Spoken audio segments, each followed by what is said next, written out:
Hello, how are you friends? Today we'll be looking at the perimeter of an irregular shape.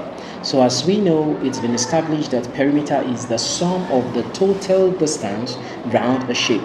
And looking at this here, we have a shape before us today, which is this. So it looks like an L, and as you can see, they all have their measurement. Unfortunately, here is not given and here is not given. So we are relying on our knowledge of the properties of plane shapes to be able to tell what the sides are. Is that clear? So that's what we are going to do. First of all, we are going to find out what parts are missing, and then we sum all the parts together, and that will give us our perimeter. So looking at this shape, let's quickly form a dot here. This becomes our shape A, and this becomes our shape B.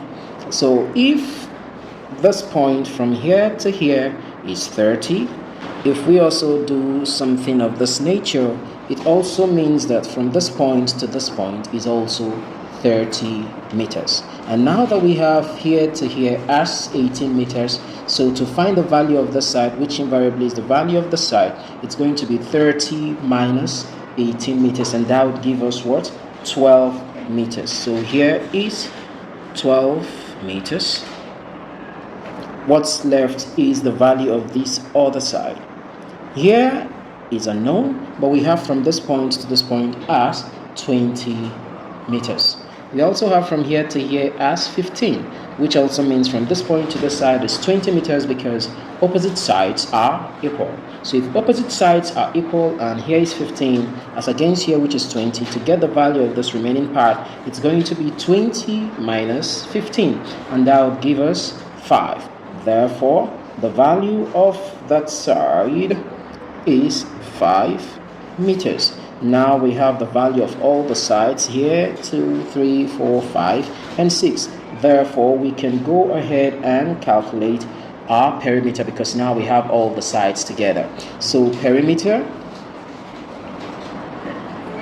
represented by the letter P is therefore equal to, I would advise whichever side you add, please tick that side to avoid mistake. It's quite easy, but it's also easy to fail. So perimeter is equal to, we pick out here, we have 15, we pick out here plus 12, we pick out the next plus 5, plus 18, plus 20, plus 30. Is there any parts that's unticked?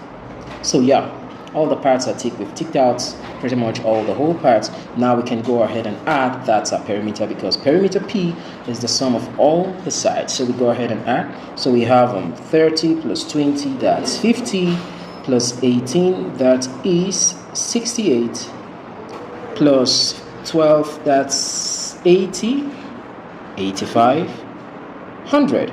So our perimeter P is 100 meters. So whichever way it's easier for you to add them, you just choose that method. Okay, thank you for joining in. Do have a lovely day. Bye bye.